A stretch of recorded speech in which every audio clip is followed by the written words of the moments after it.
Buenas tardes, somos el grupo 5, formado por Juan Antonio Limiñana Reina, Rocío Molina Cuesta, Andrea Casas Jiménez y Macarena Villalgordo Lozano, y vamos a presentar nuestro trabajo sobre el sistema educativo de Portugal. El índice de nuestro trabajo contiene una introducción, la estructura del sistema educativo con las etapas educativas, la distribución de las horas de clase semanal y el año lectivo y periodos vacacionales, el abandono escolar, la formación del profesorado, la educación inclusiva, la administración y autonomía educativa, la evaluación del sistema educativo y, por último, una conclusión. A modo de introducción, comenzaremos diciendo que Portugal es un país miembro de la Unión Europea constituido con un Estado de Derecho democrático. Está situado al suroeste de Europa en la península ibérica, por lo que limita al este y al norte con España y al sur y oeste con el Océano Atlántico. Tiene una población de más de 10.500.000 habitantes y su capital es Lisboa. Es un país desarrollado con un índice de desarrollo humano considerado como muy elevado y con una alta tasa de alfabetización que le hace tener una alta calidad en educación, ya que Portugal es uno de los países europeos más abocados a los temas educativos, puesto que ni siquiera en las crisis económicas ha decaído o desmejorado alguna de las medidas de la calidad de su sistema educativo. El sistema educativo de Portugal. Centrándonos en la educación, el sistema educativo de Portugal se regula a través del Ministerio de Educación y Ciencia, y en él destaca que la escuela pública es la más demandada y la más extendida. Según el informe PISA, en 20 años Portugal ha pasado de ocupar el penúltimo lugar de todos los países analizados a ocupar el puesto 13 de un total de 49 países, y es el único país que, del continente, mejora su desempeño cada año. Esta mejora es resultado de centrar su atención no en las estrategias educativas, sino en los recursos humanos que componen la comunidad escolar, como profesores, familias y alumnos.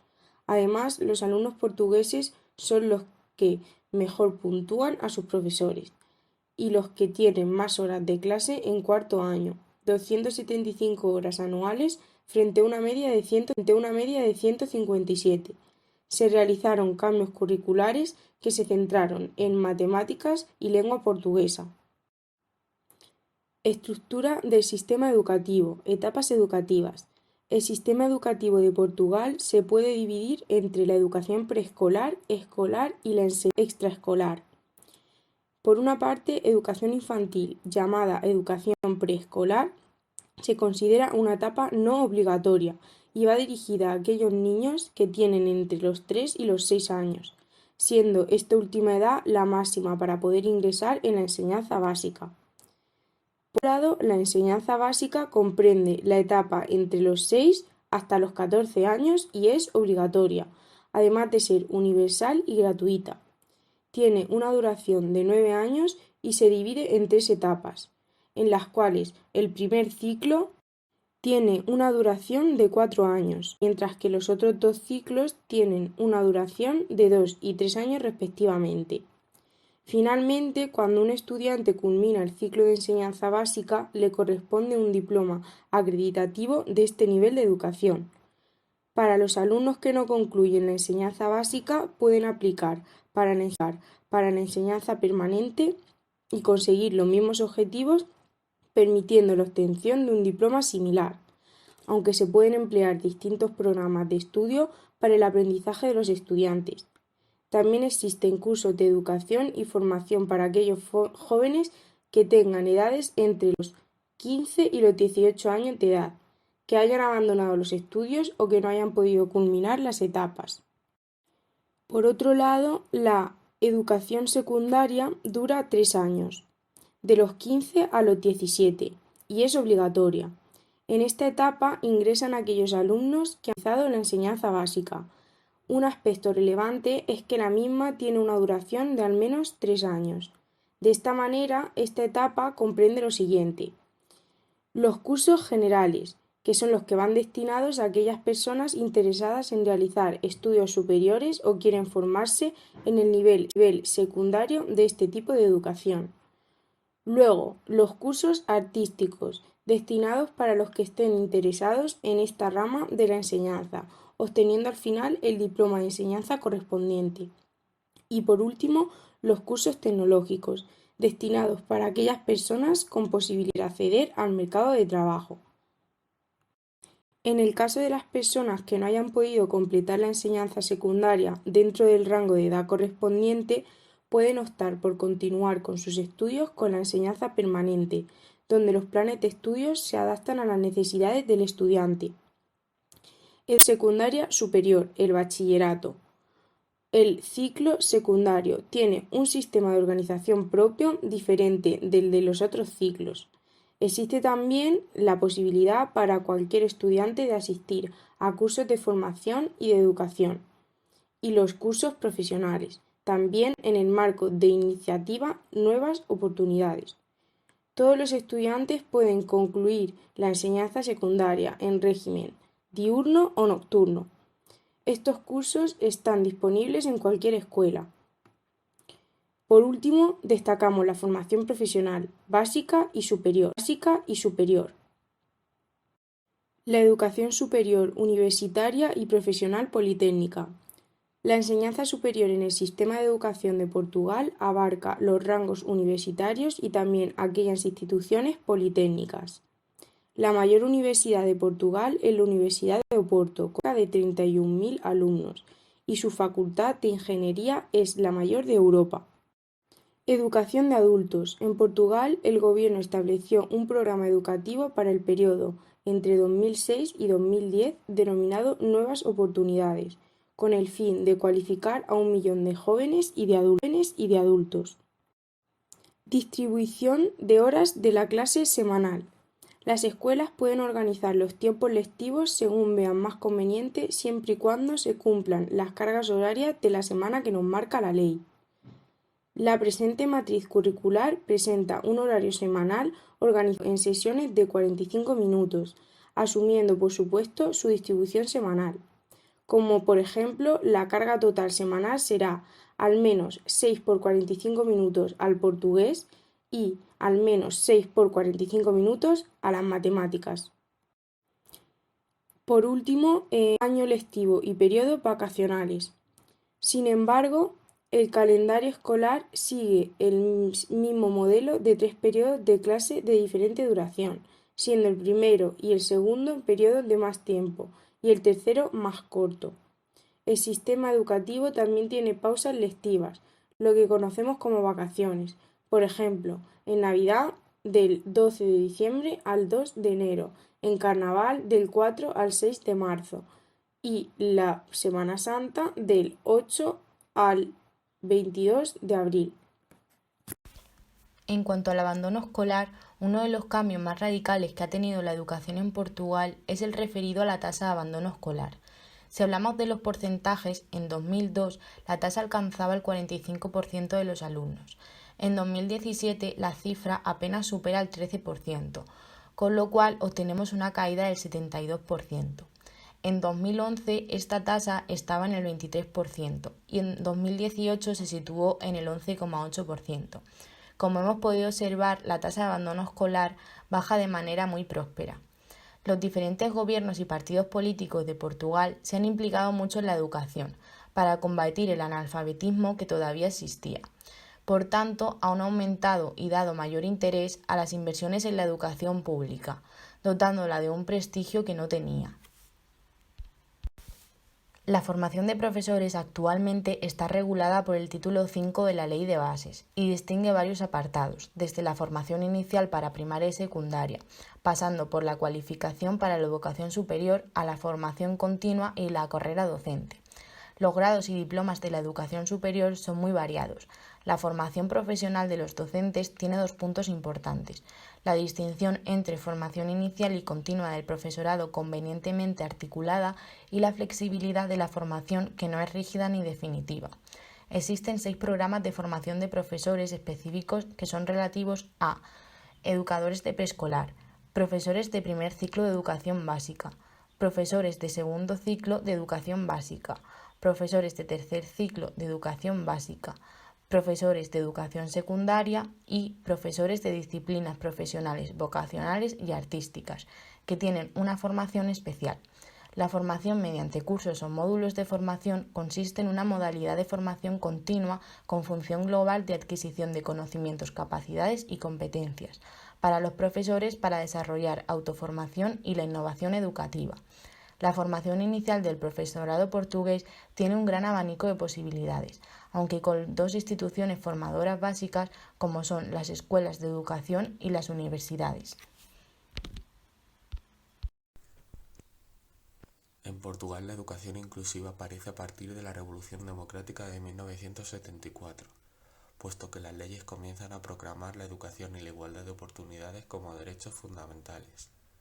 En este periodo, el Ministerio de Educación asume la responsabilidad por la educación de los niños con discapacidad, pero lo hace con un número limitado de alumnos. Es por esta razón por la que surgieron una red de instituciones de educación especial, constituidas como cooperativas de educación y rehabilitación que pretendían dar respuesta pedagógica y social. En los años 90 en los centros escolares surge la necesidad de construir una escuela inclusiva donde todos los niños convivan y aprendan independientemente de las diferencias que presenten.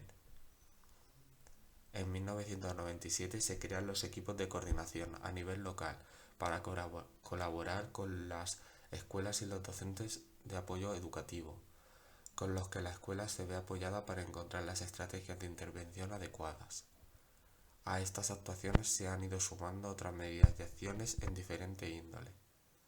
En 1978 surge el informe Warnock, que inspira el modelo de educación especial asumido por Portugal, que introduce el concepto de necesidades educativas especiales en las escuelas y que hace posible que comenzaran a surgir prácticas integradoras en los centros y en las aulas. Con la Declaración de Lisboa hay un encuentro sobre la diversidad y la educación. Pone de relieve el cambio hacia la inclusión, que exige movimientos propietarios a 3 niveles: el contexto político, social, el contexto del centro y el contexto del aula. Entre las reformas introducidas en los últimos años en el sistema portugués destacan particularmente las referentes a la autonomía de la escuela y a los modelos organizativos de administración y gestión, que han cambiado significativamente la relación interna de fuerzas y que han abierto los centros de enseñanza primaria y secundaria a la participación de los padres, de los ayuntamientos y de las fuerzas relevantes de la comunidad donde se encuentra. Las medidas que se han conseguido: reforzar la participación de las familias y de la comunidad en la dirección estratégica de los centros docentes, y para ello se crea el Consejo Escolar, en el que están representados el papel docente y no docente, los padres o tutores legales, los alumnos, los ayuntamientos y las comunidades locales. Todo ello con el propósito de garantizar una participación equilibrada de todos los representados. La siguiente es reforzar el liderazgo de los centros docentes creando el cargo del director, al que cualquier profesor que reúna los requisitos necesarios puede ser candidato. A este cargo se le otorgaron amplios poderes de gestión administrativa, financiera y pedagógica, incluyendo la presidencia del Consejo Pedagógico y la designación de los responsables de los departamentos curriculares, que son las principales estructuras intermedias de coordinación y supervisión pedagógica. Y la siguiente y última, reforzar la autonomía de las escuelas para garantizar la mejora del servicio público de educación, al conceder más capacidad de intervención a la dirección y al instituir un régimen de evaluación basado en la idea de que más autonomía supone más responsabilidad. La evaluación del sistema educativo. En Portugal, la evaluación externa de los centros la lleva a cabo la Inspección General de Educación, como parte de un programa introducido en 1999 e inicialmente previsto para un periodo de 5 años. Este programa, que se ocupaba de identificar los puntos fuertes y débiles dentro de la actuación global del centro, se suspendió en 2002 con el fin de reajustarlo.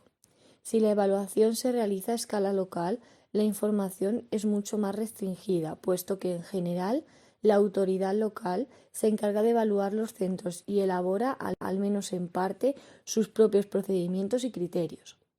Los distintos participantes pueden intervenir en la evaluación interna a través de dos grandes tipos de estructura de participación. Puede tratarse de órganos concretos, como por ejemplo una junta o consejo escolar, un claustro de profesores o un grupo claramente para la evaluación. Entre los miembros del consejo escolar se encuentran el director o miembros del equipo directivo, los profesores y hasta representantes del resto del personal del centro, representantes de las autoridades locales o de los responsables de la administración del centro y de los padres. La presencia de los alumnos se da principalmente en el nivel de secundaria. Las relaciones entre la evaluación externa e interna de los centros educativos como entidades se analiza en el caso de países en los que ambos modelos de evaluación coexisten. Se trata esencialmente de establecer en qué medida los juicios emitidos sobre un centro concreto durante la evaluación externa se usan a lo largo de la evaluación interna y viceversa. Entre los modelos de evaluación que se ocupan tanto de los procesos como de los resultados se encuentran fundamentalmente los llevados a cabo por los evaluadores dependientes de la autoridad central y que disponen de listas de criterios. Es el caso de Portugal. Los modelos en cuestión cubren casi toda la actividad del centro o gran parte de la misma, tanto en lo que se refiere al cumplimiento de la normativa como a la calidad de la práctica desarrollada por los centros correspondientes en el marco de su autonomía. Solo se tienen en cuenta los parámetros de resultados cuantitativos relacionados con el rendimiento académico de los alumnos, su tasa de absentismo o la trayectoria seguida al finalizar la escolarización obligatoria. En el caso de los exámenes que permiten a los alumnos promocionar de una etapa educativa a otra, los inspectores prestan especial atención a los resultados en matemáticas y portugués. En cuanto a los resultados de los alumnos, las exigencias con relación a los centros se fijan de acuerdo con dos enfoques diferentes. Dentro del primero, todos los centros han de alcanzar su nivel establecido, que puede ser la media nacional o un nivel fijado en el currículo. Dentro del segundo enfoque también existe un nivel establecido, pero las características específicas de los alumnos de cada centro se tienen en cuenta de forma que el nivel de exigencia puede modificarse. Portugal anima a los centros escolares a usar el marco general desarrollado y empleado por la inspección responsable de la evaluación externa, una medida de apoyo a disposición de los evaluadores internos de los centros es el marco general y modelos de evaluación. A modo de conclusión y tras analizar el sistema educativo de Portugal, podemos decir que muchas de las reformas educativas llevadas a cabo en el año 2006 son positivas, y eso ha llevado a unos buenos resultados en el informe PISA. Además, uno de los factores más importantes del sistema educativo de este país es la gran formación de los profesores. Y bueno, pues también nos ha parecido importante la enseñanza básica para aquellos jóvenes que tengan edades entre los 15 y los 18 años y que hayan abandonado los estudios, ya que mediante esta enseñanza disponen de grandes programas para acabar con el abandono escolar.